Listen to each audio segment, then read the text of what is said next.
Tu sais pas parler? Oh, Lorraine. Mais bien sûr qu'Alice sait parler. Tu me laisseras manger du chocolat? Lorraine. Je trouve qu'elle mange beaucoup trop de douceur. Son père ne sait pas lui dire non. Tu feras de la peinture avec moi et tu me liras des histoires. Bien sûr qu'elle le fera, chérie, n'est-ce pas, Alice? Oh oui, madame. Est-ce que Trevor veut bien faire un de ses fameux sourires pour Alice? La nounou qu'on avait nous a laissé tomber. Ce n'est pas tout à fait cela, mais elle nous a laissés dans l'embarras, c'est vrai. Et il est urgent que nous la remplacions. On va partir sur un beau bateau très grand. C'est exact, chérie. Demain, nous partons pour New York sur un gros bateau. Ça te dirait qu'Alice vienne avec nous?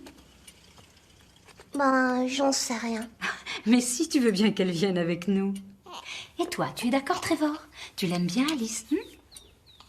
Prenez-le dans vos bras. Il faut qu'il s'habitue un peu à vous avant de partir en mer.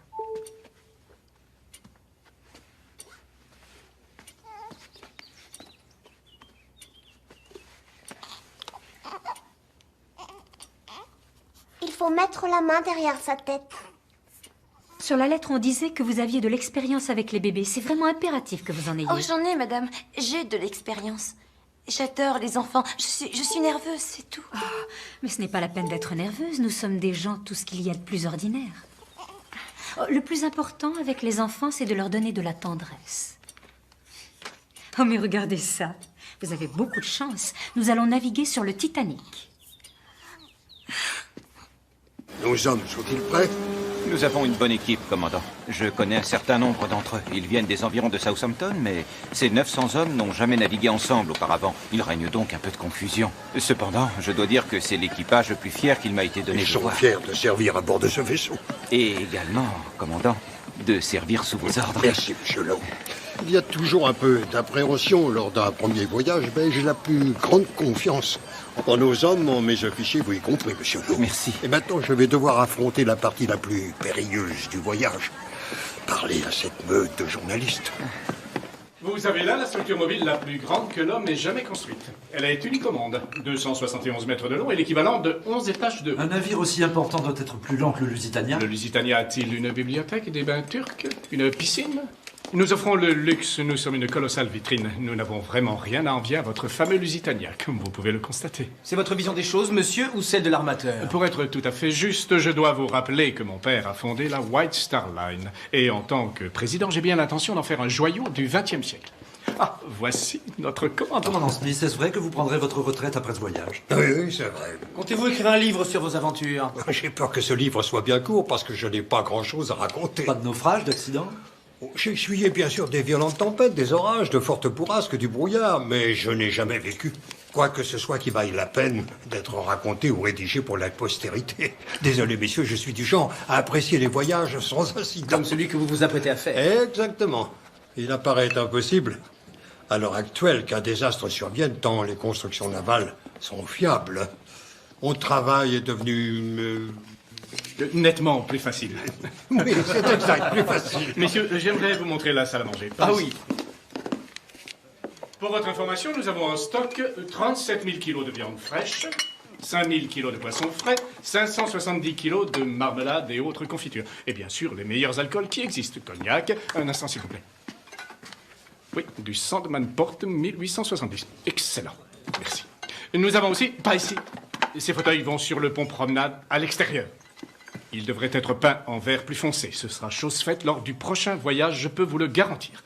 Nous avons tout réglé dans les moindres détails. Et les canaux de sauvetage, monsieur? Nous avons respecté la réglementation en vigueur en Grande-Bretagne, mais croyez-moi, nous avons là le navire le plus beau, le plus grand et techniquement le plus parfait qui se puisse imaginer. Alors, les canaux de sauvetage seront inutiles. Je vous remercie de m'avoir écouté. Monsieur Murdoch va vous emmener faire un tour sur le pont. Bonne journée à vous. Merci, merci. Si vous voulez me suivre, messieurs.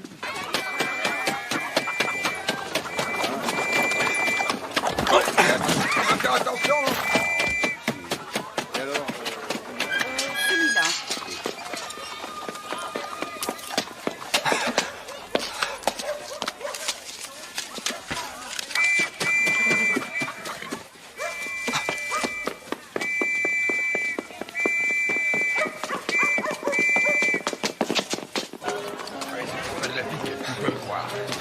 Je t'aurais plus, ça c'est sûr. Un petit rhum, s'il vous plaît.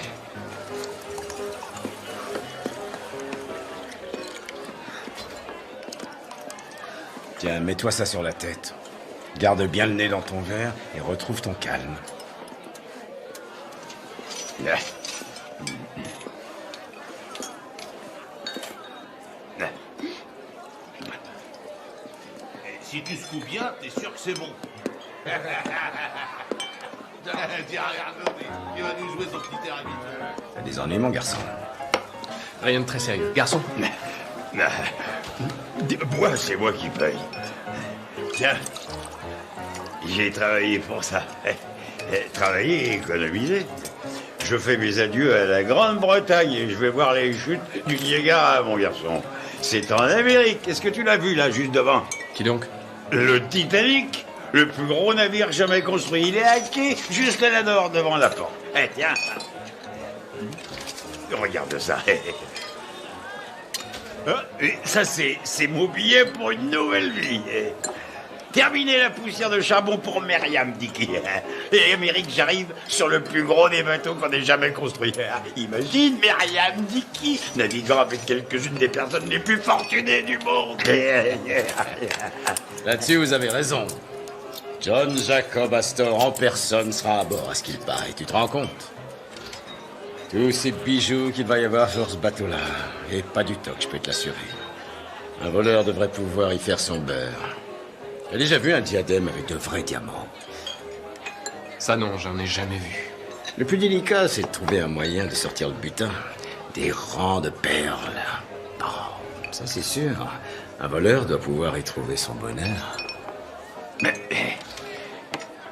Je suis désolé de vous quitter, mais il est temps de rentrer. Toi, je te dois une fière chandelle. Non. Et rends-moi ma couronne.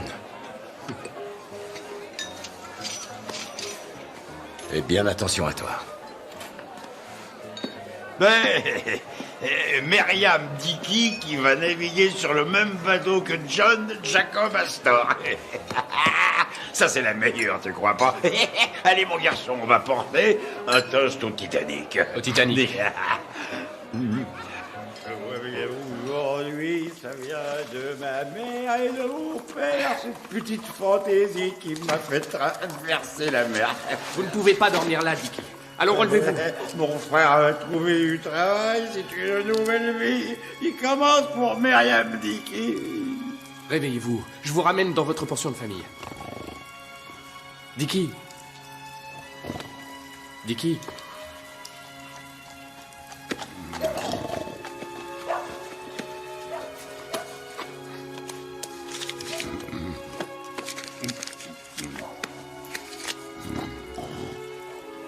Le Titanic. Avec mes remerciements, mon cher monsieur Dicky. C'est moi qui vais faire mes adieux à la Grande-Bretagne.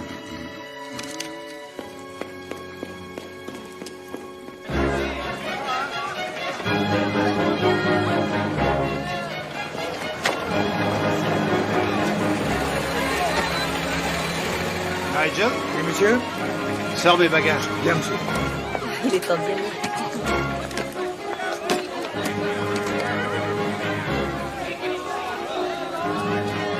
Regardez là sur le pont. Bon voyage. Mourrez, pêcheurs. Repentez-vous de vos fautes. La mort vous attend si vous continuez à pêcher. Repentez-vous de vos fautes. J'entends des hurlements, j'entends des pleurs, des gémissements. Vous allez disparaître dans les eaux sombres et vous ne reverrez plus jamais la terre. Madame Paradine? Isabella. Nous serons tous les deux à bord du Titanic. Je pense que c'est le destin. Je n'ai jamais cru au destin, Monsieur Park. Je dois y aller, excusez-moi. La mort rôde autour de toi. Quand la nuit viendra, tu couleras à pic dans l'océan tel un vulgaire caillou. Mademoiselle Ludvigsen.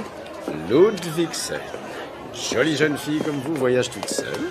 C'est une convertie comme nous. Elle est avec notre groupe. Mon mari qui est là, Black Billy Jack, est suffisamment fort pour vous secouer, vous et quelques autres. Alors ne nous malmenez pas à cause de notre religion. Nous sommes d'honnêtes gens. Laisse-moi faire, Clarinda.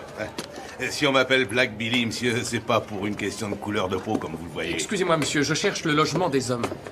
Tiens, regardez qui voilà. Je n'ai pas retenu votre nom, redites-le-moi. Myriam Dickey. Dickey, vous dites?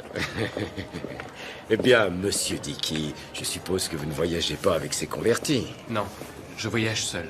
C'est au fond du couloir, l'ami. Nous aurons l'occasion de nous reparler dans la soirée. Mademoiselle Ludvigsen, si vous voulez bien aller par là. Le steward vous donnera votre cabine, monsieur et madame Jack. Et tous les enfants, Jack. Il paraît que les nuits seront plutôt fraîches, mais que le ciel sera clair et très étoilé. Ah, monsieur Park. Henry, très heureux de vous revoir. Et moi de même, cher monsieur. Vous allez retrouver beaucoup d'habitués dans nos lignes, beaucoup de gens que vous connaissez. Monsieur Wynne Park a sa cabine tout près de la vôtre. Un vrai gentleman, vous savez, j'ai traversé l'Atlantique 6 fois avec lui. C'est un homme généreux, si vous voyez ce que je veux dire. J'aimerais avoir une autre cabine. Madame Paradine, celle-ci est exquise, la décoration est charmante. Je vous en prie, voyez à faire le nécessaire. Et Madame Paradine, tout a été fermement réservé. Je ne supporterai pas de rester ici. N'importe quelle cabine fera l'affaire, à condition qu'elle soit éloignée. Oui, bien sûr.